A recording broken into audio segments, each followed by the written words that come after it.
Hi everyone, my name is Salim आमिद।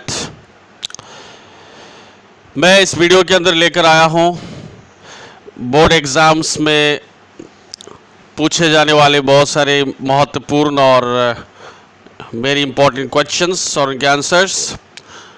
जैसे कि मेरी आदत है, मैं हर वीडियो की शुरू में उन क्वेश्चंस और आंसर का अनुवाद करता हूँ हिंदी और उर्दू में, और वीडियो के आखिर में मैं असामीज़ लैंग्वेज में ट्रांसलेट करता हूँ। ठीक इसी तरह इस वीडियो के अंदर भी मैं सबसे पहले हिंदी और उर्दू में ट्रांसलेट करके समझने की कोशिश करेंगे, और आखिर में हम असामीज़ लैंग्वेज में ट्रांसलेट करके समझने की कोशिश करेंगे। और शुरू करने से पहले मैं एक छोटी सी अपील करना चाहता हूँ। आप लोग इस तरह के यूज़फुल और एजुकेशनल वीडियोस देखने के लिए मेरे चैनल को सब्सक्राइब करें और बेल आइकन को दबा दें, और अगर वीडियो अच्छी लगती है तो लाइक करें और ज़्यादा से ज़्यादा शेयर करें। और अगर कुछ पूछना हो, किसी तरह का डाउट हो, कुछ क्वेश्चन पूछना हो तो आप कमेंट कर सकते हैं। अब मैं शुरू करता हूँ।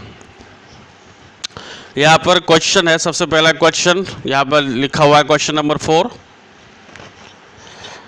क्वेश्चन है, why has the mother been compared to the late winter's moon.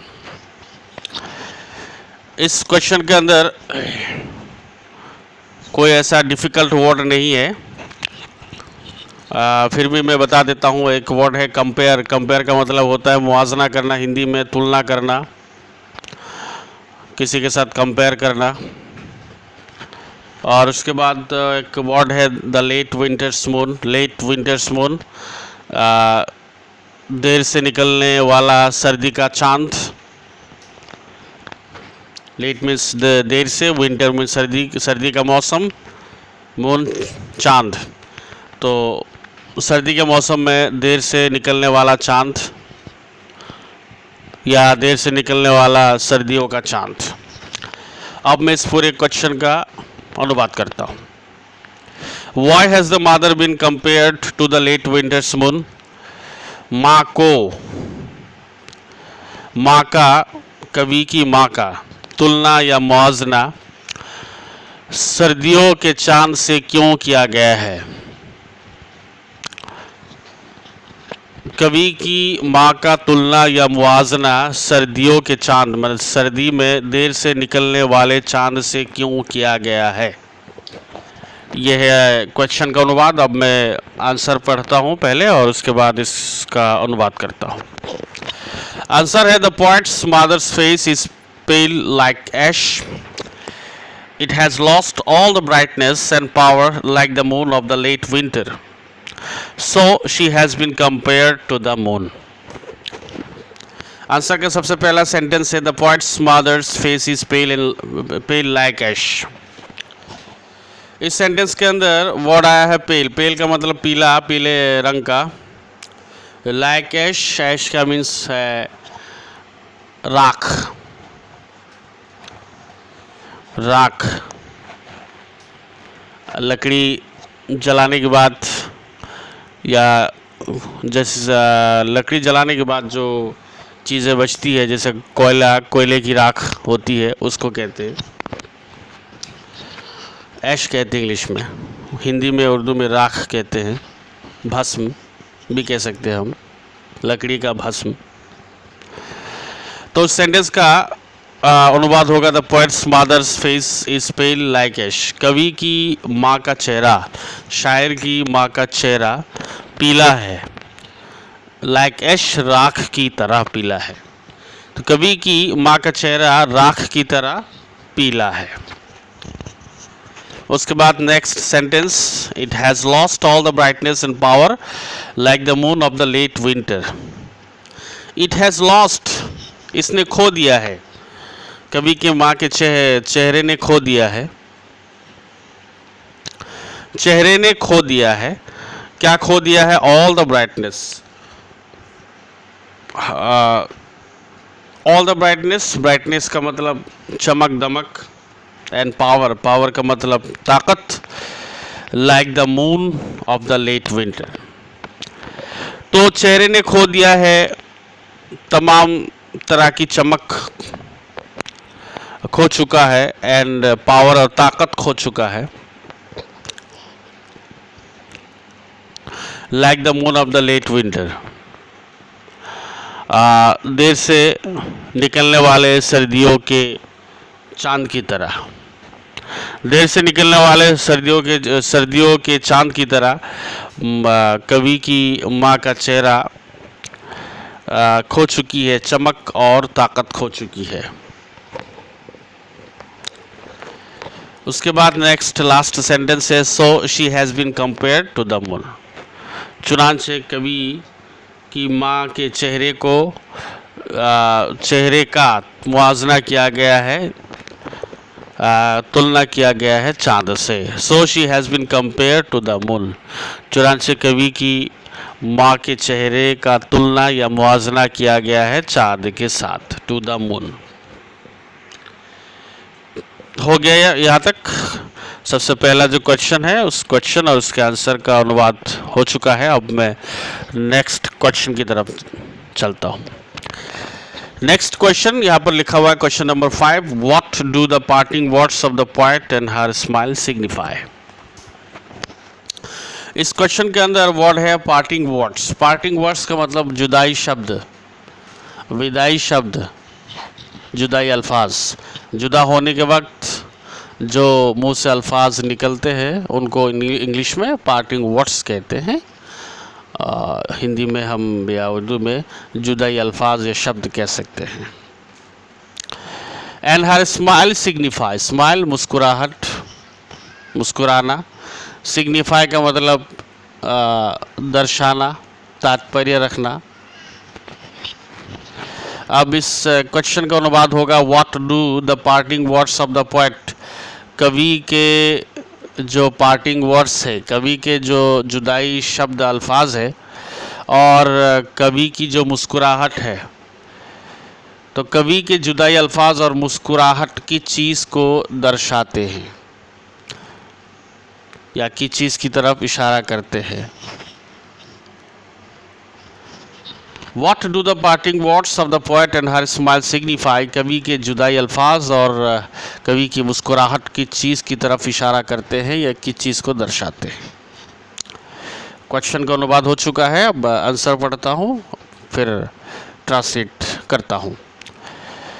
Answer है, when the poet feels the familiar fear of death and decay of her mother, she understands that with aging, separation and death are unavoidable. Therefore, one day her mother will also die. So, to hide this fear of inevitable separation, she bids goodbye to her mother with smiles. Her smile signifies her acceptance of the reality. यह है answer. अब मैं एक एक करके हर sentence का अनुवाद करता हूँ। When the poet feels the familiar fear of death and decay of her mother, she understands that with aging, separation and death are unavoidable. इस सेंटेंस के अंदर, इस लॉन्ग सेंटेंस के अंदर आपके कुछ वर्ड्स आए हैं जिसका मायना, जिसका मतलब मैं बताता हूँ। When, जब, द पोएट फील्स, जब कवि ने महसूस किया, क्या चीज़ महसूस की? The familiar fear. फैमिलियर का मतलब होता है हिंदी में परिचित, सुपरिचित, और उर्दू में वाकिफ़। फियर का मतलब डर।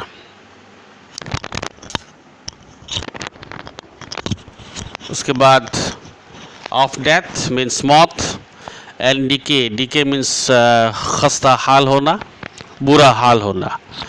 Of her mother, she understands, understand समझना, that with ageing, ageing means उम्र का बढ़ना, उम्र का बढ़ जाना। सेपरेशन का मतलब जुदा होना, जुदाई। And death are unavoidable, unavoidable का मतलब जिसको हम त्याग नहीं कर सकते, त्याग नहीं सकते, जिस चीज़ को छोड़ नहीं सकते, जिस चीज़ को ज़रूरी कह सकते हैं या नागुज़ीर लाजमी कह सकते हैं हम। अब हम पूरे सेंटेंस का अनुवाद करते हैं। जब कवि ने महसूस किया मौत और जब कवि ने अपनी माँ की मौत और खस्ता हाली का परिचित डर को महसूस किया। जब कवि ने अपनी माँ की मौत और खस्ता हाली के परिचित डर को महसूस किया, तब शी अंडरस्टैंड्स, तब वो समझ गई कि विद एजिंग, उम्र बढ़ने के साथ साथ, separation and death are unavoidable, जुदा होना, जुदाई और मौत लाजमी हो जाती है। जब कवि ने अपनी माँ की मौत और खस्ता हाली के परिचित डर को महसूस किया, तब वो समझ गई कि शी अंडरस्टैंड्स दैट, तब वो समझ गई कि विद एजिंग, उम्र बढ़ने के साथ, separation and death are unavoidable, जुदाई और मौत लाजमी हो जाती है, ज़रूरी हो जाती है, नागुज़ीर हो जाती है। यहाँ तक हो गया। Next sentence, therefore one day her mother will also die, चुनांचे, देयरफॉर चुनांचे, एक दिन उसकी माँ विल ऑल्सो डाई, उसकी माँ भी क्या हो जाएगी, मर जाएगी। चुनान से एक दिन उसकी माँ भी मर जाएगी। यहाँ तक हो गया। Next sentence, to hide this fear of inevitable separation she bids goodbye to her mother with smiles.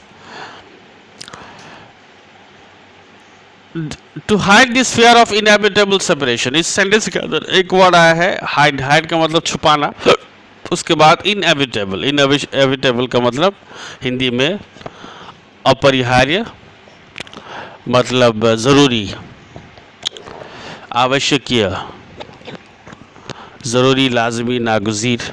Separation जुदाई, शी बीट्स, बीट का मतलब कहना, यहाँ पर गुड बाय, अलविदा, to her mother with smiles.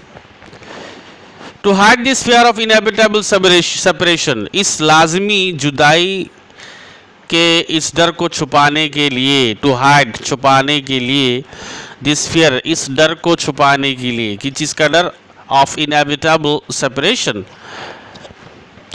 लाजमी या ज़रूरी या नागुज़ीर जुदाई के इस डर को छुपाने के लिए वो अर्थात कवि अलविदा कहती है, शी बिड्स गुड बाय, वो अलविदा कहती है किसको, to her mother with smiles, अपनी माँ को स्माइल के साथ, मुस्कुराहट के साथ अलविदा कहती है।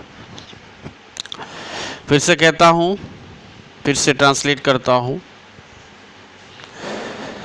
ज़रूरी या नागुज़ीर या लाजमी जुदाई के इस डर को छुपाने के लिए कवि अपनी माँ को स्माइल के साथ, मुस्कुराहट के साथ अलविदा कहती है, गुड बाय कहती है।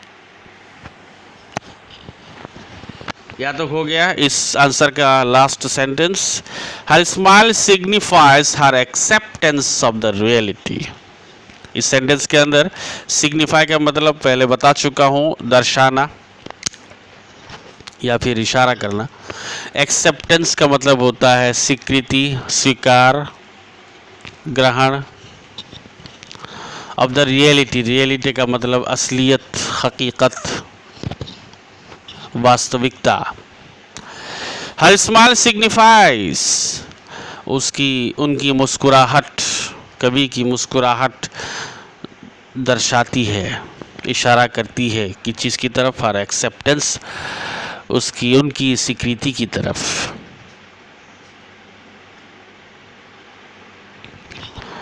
उसकी स्वीकृति की तरफ, उनकी स्वीकृति की तरफ, उनके स्वीकार की तरफ।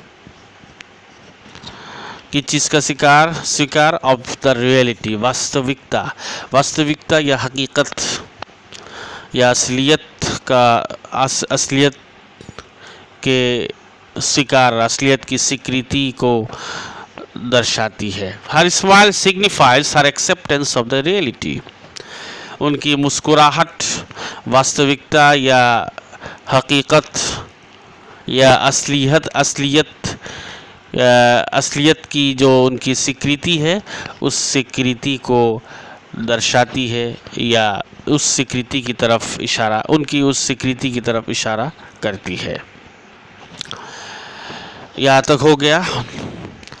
मैं इस क्वेश्चन का जो आंसर है उसका अनुवाद कर चुका हूँ। अब मैं नेक्स्ट क्वेश्चन की तरफ चलता हूँ। नेक्स्ट क्वेश्चन है यहाँ पर क्वेश्चन नंबर 6 लिखा हुआ है, describe the poetic devices used by the poet Kamala Das in My mother at 66। Describe का मतलब हिंदी में वर्णन करना, उर्दू में बयान करना।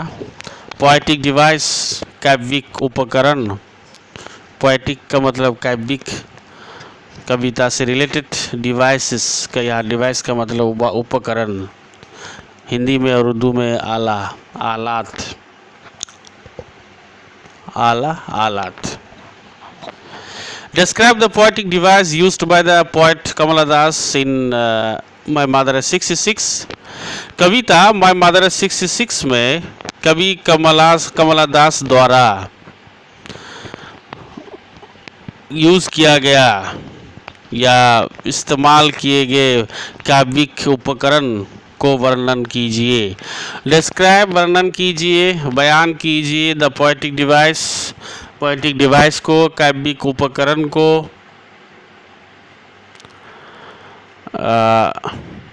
आलात शायरी को, शायरी के जो आलात है उनको वर्णन कीजिए।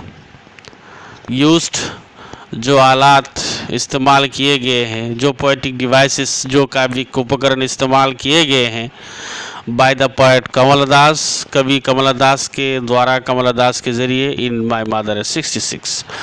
माय मदर एट 66 नाम की कविता के अंदर कवि कमला दास के ज़रिए द्वारा जो काव्यिक उपकरण इस्तेमाल किए गए हैं उन काव्यिक उपकरण को वर्णन कीजिए, उन पोएटिक डिवाइसेस को वर्णन कीजिए। हो गया तक। अब आंसर देखते हैं। आंसर है Kamala Das my mother at 66 is rich in imagery. The use of smile is very effective. Colour of our face has been described as that of a corpse. The wan pale face of the mother is compared with late winter's moon, such in the contrasting picture of the poet's mother।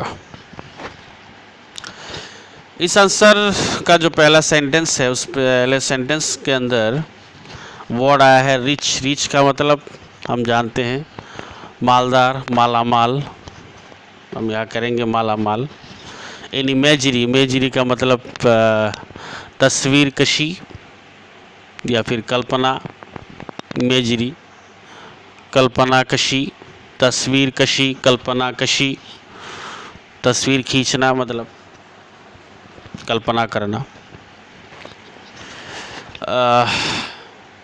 हो गया। तो उसके बाद मैं इसका अनुवाद करता हूँ। Kamala Das my mother at 66, my mother at 66 नाम की कविता में कमला दास इज़ रिच, कमला दास मालामाल है इन इमेजरी, कल्पना करने में, तस्वीर कशी में।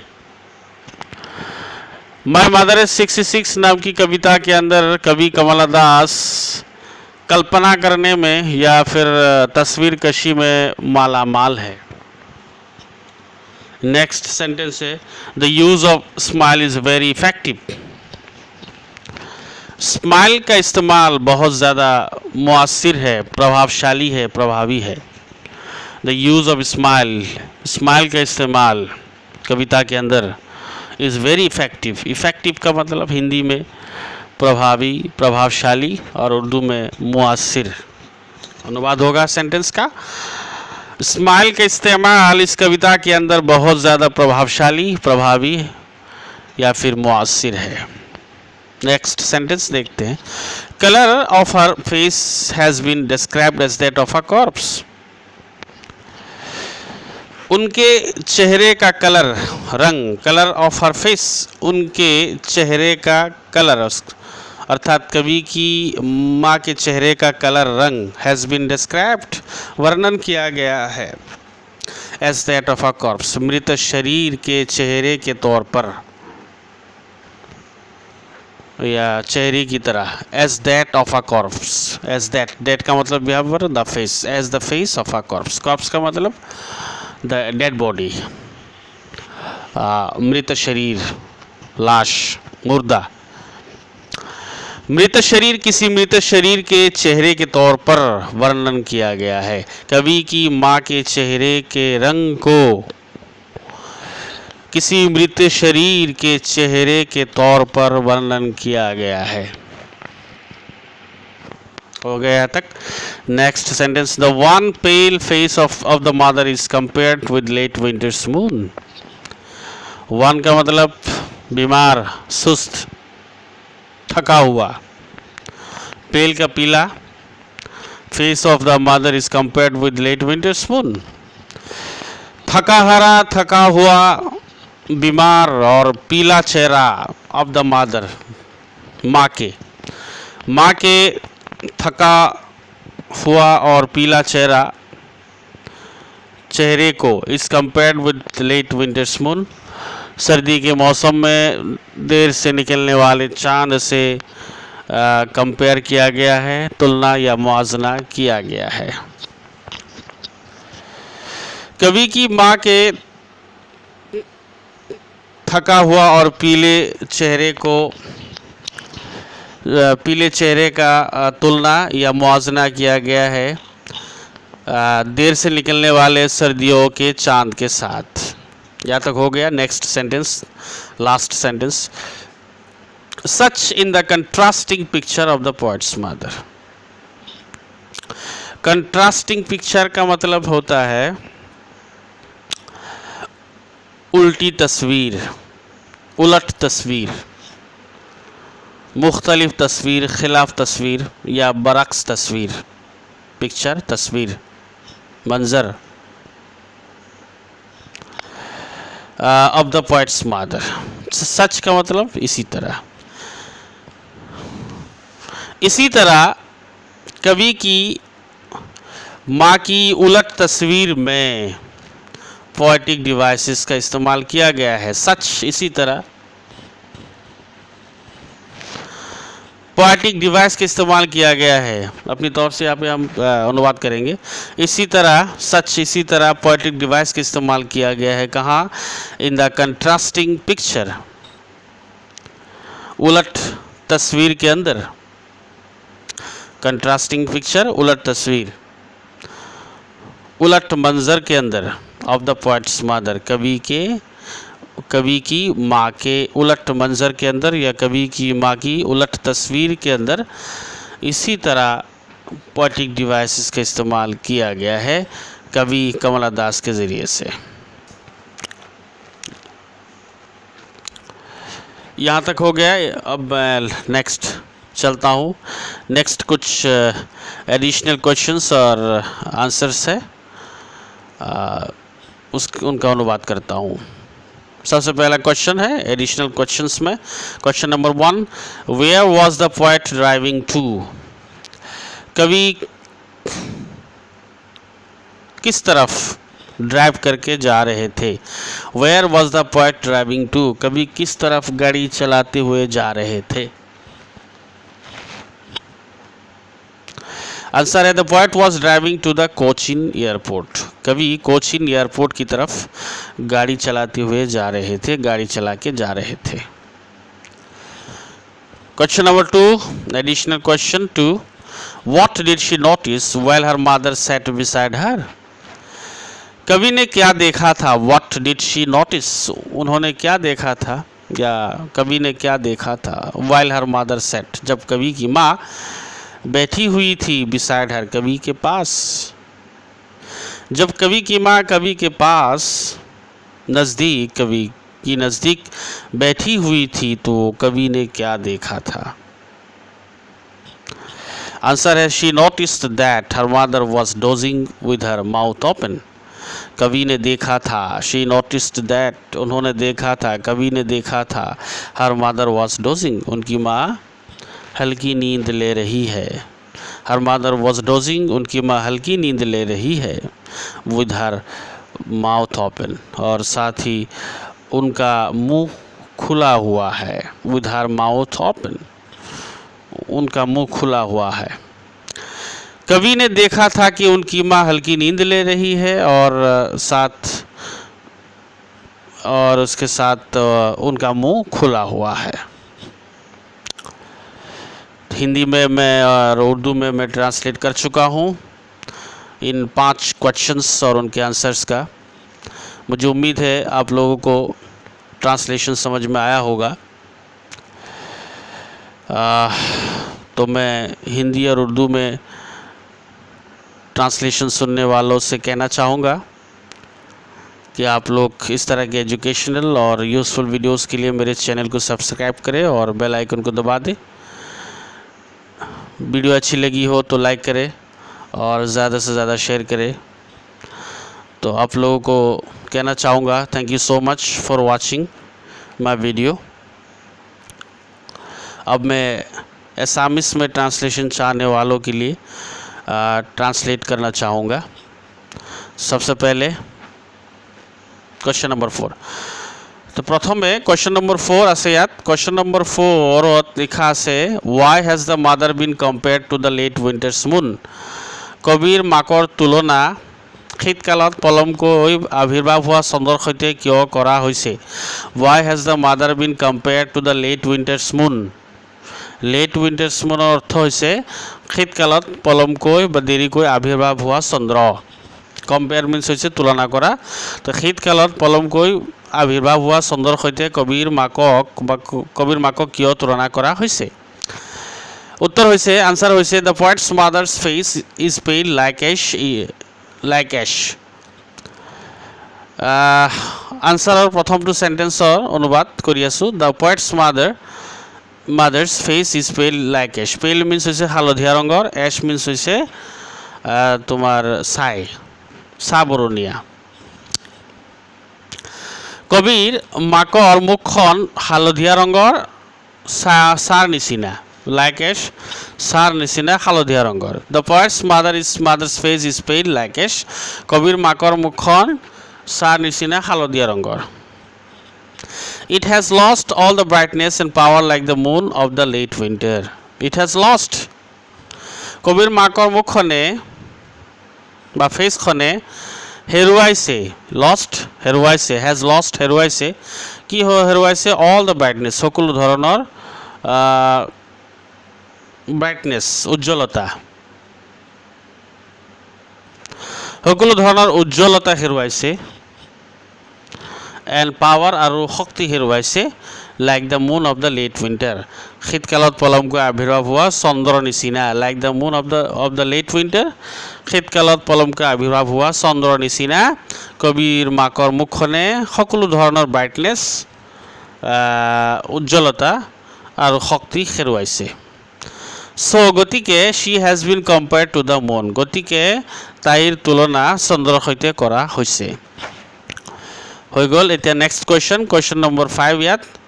What do the parting words of the poet and her smile signify? Parting ৱৰ্ডছৰ অৰ্থ হৈছে বিদায়ী শব্দ। বিদায় লোৱাৰ সময়ত যিবিলাক শব্দ উচ্চাৰণ কৰা হয় তাক ইংৰাজীত পাৰ্টিং ৱৰ্ডছ বুলি কোৱা হয়। Of the poet and her smile ছিগনিফাইৰ অৰ্থ হৈছে সঁচোৱা, বুজোৱা। এতিয়া কুৱেশ্যনটোৰ অনুবাদ হ'ব what do the parting words of the poet, কবিৰ বিদায়ী শব্দবিলাকে এণ্ড হাৰ স্মাইল আৰু তেখেতৰ মিচিকীয়া হাঁহিয়ে কি বুজাইছে, কি সূচাইছে বা কোনটো বস্তুৰ ফালে ইংগিত কৰিছে? আনসাৰ হৈছে when the poet feels the familiar fear of death and decay of her mother, she understands that with aging, separation and death are unavoidable. যেতিয়া কবিয়ে অনুভৱ কৰিলে when the poet feels, যেতিয়া কবিয়ে অনুভৱ কৰিলে, কি অনুভৱ কৰিলে? দ্য ফেমিলিয়াৰ ফিয়াৰ ফেমিলিয়াৰ অৰ্থ হৈছে পৰিচিত ফিয়াৰ মিন্স ভয় অফ ডেথ ডেথ মিন্স মৃত্যু এণ্ড ডিকে মিন্স হৈছে বেয়া অৱস্থা হোৱা অফ আৰ মাদাৰ যেতিয়া কবিয়ে নিজৰ মাকৰ মৃত্যু আৰু বেয়া অৱস্থা হোৱাৰ সুপৰিচিত ভয়টোক অনুভৱ কৰিলে when the poet feels the familiar fear of death and decay of her mother যেতিয়া কবিয়ে নিজৰ মাকৰ মৃত্যু আৰু বেয়া অৱস্থা হোৱাৰ সুপৰিচিত ভয়টোক অনুভৱ কৰিলে she understands that কবিয়ে বুজি পালে যে কবিয়ে বুজি পালে যে with aging separation and death are unavoidable aging means হৈছে বয়স বাঢ়ি যোৱা separation means হৈছে বিদায় লোৱা পৃথক হোৱা and death মৃত্যু are unavoidable means হৈছে অপৰিহাৰ্য তেতিয়া তাই বুজি পালে যে she understands that with aging বয়স বাঢ়ি যোৱাৰ লগে লগে separation পৃথক হোৱা and death আৰু মৃত্যু পৃথক হোৱা আৰু মৃত্যু are unavoidable আৱশ্যকীয় নিশ্চিত বুলিও ক'ব পাৰি যে বয়স বাঢ়ি যোৱাৰ লগে লগে বিদায় লোৱাটো আৰু মৃত্যু হোৱাটো কি নিশ্চিত separation and death are unavoidable বিদায় লোৱাটো বা পৃথক হোৱাটো আৰু মৃত্যু দুয়োটাই নিশ্চিত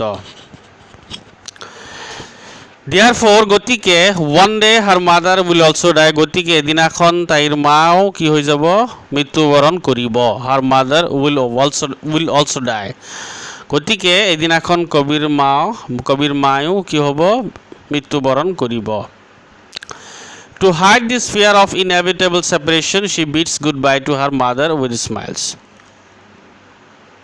Inevitable means হৈছে মানে নিশ্চিত আমি কৰিব পাৰি ইয়াৰ অৰ্থ নিশ্চিত আৱশ্যকীয় অপৰিহাৰ্য separation পৃথক হোৱা বেলেগ হোৱা বিদায় লোৱা she bids অৰ্থ ইয়াত কোৱা goodbye কোৱা bids goodbye কোৱা to her mother with smiles এতিয়া অনুবাদ কৰিম to hide this fear of inevitable separation এই অপৰিহাৰ্য বা নিশ্চিত separation নিশ্চিত বিদায় লোৱা বা নিশ্চিত পৃথক হোৱাৰ যিটো ভয় এই ভয়টোক লুকুৱাবলৈ টু হাইড দিছ ফিয়াৰ এই ভয়টোক লুকুৱাবলৈ কিহৰ ভয় অফ ইনএভিটেবল ছেপাৰেশ্যন এই নিশ্চিত ছেপাৰেশ্যন নিশ্চিত বিদায়ৰ এই ভয়টোক লুকুৱাবলৈ she bids goodbye to her mother তাই কি কৰিছিল তাই নিজৰ মাকক গুড বাই কৈছিল কিহৰ সৈতে কৈছিল উইথ স্মাইলছৰ সৈতে মিচিকীয়া হাঁহিৰ সৈতে কবিয়ে মিচিকীয়া হাঁহিৰ সৈতে নিজৰ মাকক গুড বাই বুলি কৈছিল কিয় কৈছিল এই নিশ্চিত ছেপাৰেশ্যন নিশ্চিত বিদায় লোৱাৰ যিটো ভয় এই ভয়টোক লুকুৱাবলৈ লাষ্ট সেন্টেন্স এইটো আনসাৰৰ her smile signifies her acceptance of the reality acceptance মানে হৈছে স্বীকৃতি স্বীকাৰ গ্ৰহণ অফ দ্য ৰিয়েলিটিৰ অৰ্থ হেৰি আসল ৰিয়েলিটিৰ অৰ্থ আসল বাস্তৱ হাৰ স্মাইল সিগনিফাইজ তেখেতৰ কবিৰ মিচিকীয়া হাঁহিয়ে ইংগিত কৰিছে বা বুজাইছে সূচাইছে কিহক বুজাইছে হাৰ একসেপ্টেন্স তাইৰ একসেপ্টেন্সক তাইৰ স্বীকৃতিক তাইৰ স্বীকাৰটোক বুজাইছে বা সূচাইছে অফ দ্য ৰিয়েলিটি যিটো বাস্তৱ এই বাস্তৱৰ যিটো স্বীকৃতি তাইৰ দ্বাৰা যিটো স্বীকৃতি দিয়া হৈছে তো বাস্তৱৰ তাইৰ যিটো স্বীকৃতি তাইৰ যিটো স্বীকাৰ সেই স্বীকাৰটোকেই বুজাইছে বা সূচাইছে ইয়ালৈকে হৈ গ'ল এতিয়া নেক্সট সেন্টেন্স ইয়াত question number 6 describe the poetic devices used by the poet Kamala Das in my mother at 66 my mother at 66 নামৰ কবিতাটিত কবি কমলা দাসৰ দ্বাৰা ব্যৱহাৰ হোৱা কাব্যিক ডিভাইচেছ বা কাব্যিক উপকৰণ বুৰক বৰ্ণনা কৰা ডেসক্ৰাইব মিন্স বৰ্ণনা কৰা দ্য পোয়েটিক ডিভাইচেছ মানে কাব্যিক উপকৰণ used ব্যবহার हुआ by the poet কবির দ্বারা কবি কমলা দাসর দ্বারা in my mother is 66 my mother is 66 নামৰ কবিতাটিত কবি কমলা দাসৰ দ্বাৰা ব্যৱহাৰ হোৱা বা ব্যৱহাৰ কৰা কাব্যিক উপকৰণ সমূহক বৰ্ণনা কৰা তো কোৱেশ্চনৰ অনুবাদ কৰিলো এতিয়া আনসাৰ পঢ়ি আছো আনসাৰ অনুবাদ কৰিম আনসাৰ হৈছে কমলা Das my mother is 66 is rich in imagery the use of smile is very effective my mother is 66 নামৰ কবিতাটিত কমলা দাস হৈছে কল্পনা কৰাত চহকী is rich চহকী in imagery কল্পনা কৰা কাল্পনিক পৃথিৱী এনে ক'ব পাৰি তে কল্পনা কৰাত কমলা দাস my mother is 66ত চহকী The use of smile is very effective. স্মাইলৰ ব্যৱহাৰ মিছিকে হাঁহিৰ ব্যৱহাৰ স্মাইল শব্দৰ ব্যৱহাৰ কবিতাটিত ভেৰি ইফেক্টিভ বৰ প্ৰভাৱশালী প্ৰভাৱী বা প্ৰভাৱশালী The use of smile is very effective. কবিতাটিত স্মাইলৰ ব্যৱহাৰটো বৰ প্ৰভাৱশালী Color of her face has been described as that of a corpse. কবিৰ মাকৰ মুখখনৰ কালাৰ অফ হার ফেস তাইৰ মুখৰ কালাৰ ৰং অৰ্থাৎ কবিৰ মাকৰ মুখৰ কালাৰ ৰংটোক বৰ্ণনা কৰা হৈছে has been described বৰ্ণনা কৰা হৈছে কাৰ নিচিনা as that of a corpse as that means yet the face as the face of a corpse মৃতদেহৰ মুখৰ নিচিনা বা মৃতদেহৰ মুখৰ নিচিনা মুখৰ দৰে বৰ্ণনা কৰা হৈছে colour of her face has been described as that of a corpse কবিৰ মাকৰ মুখৰ ৰংটোক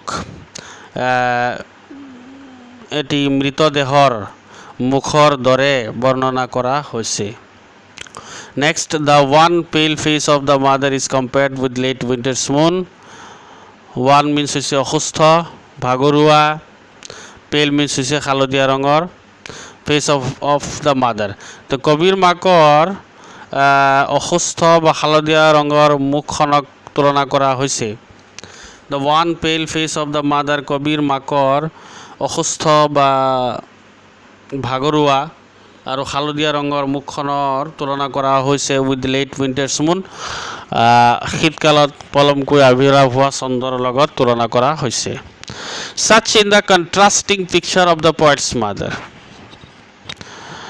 এনেদৰে কাব্যিক উপকৰণৰ ব্যৱহাৰ হৈছে ইন দ্য কণ্ট্ৰাষ্টিং পিকচাৰ মানে বিপৰীত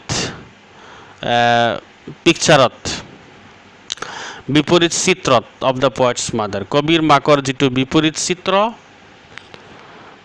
ওলোটা যিটো চিত্ৰ সেই চিত্ৰটোত এনেদৰে বা এনেকুৱা পোয়েটিক ডিভাইচেছ কাব্যিক উপকৰণৰ ব্যৱহাৰ হৈছে such in the contrasting picture of the poet's mother এনেদৰে বা এনেকুৱা পোয়েটিক ডিভাইচেছ কাব্যিক উপকৰণৰ ব্যৱহাৰ হৈছে কবি কমলা দাসৰ দ্বাৰা কবিৰ মাকৰ ওলোটা পিকচাৰত ওলোটা চিত্ৰত বৰ্ণনা কৰা ব্যৱহাৰ কৰা হৈছে ইয়ালৈকে হৈ গ'ল এতিয়া next দুটা question আছে additional questions and answers question number 1 where was the poet driving to কবি কলৈ গাড়ী চলাই গৈ আছিল आंसर হৈছে the poet was driving to the Cochin airport কবি কোচিন বিমানবন্দৰৰ ফালে গাড়ী চলাই গৈ আছিলে question number 2 what did she notice well her mother ছেট বিছাইড হাৰ যে কবিয়ে কি লক্ষ্য কৰিছিল যেতিয়া কবিৰ মাক কবিৰ ওচৰত বহিছিল বা কাষত বহিছিল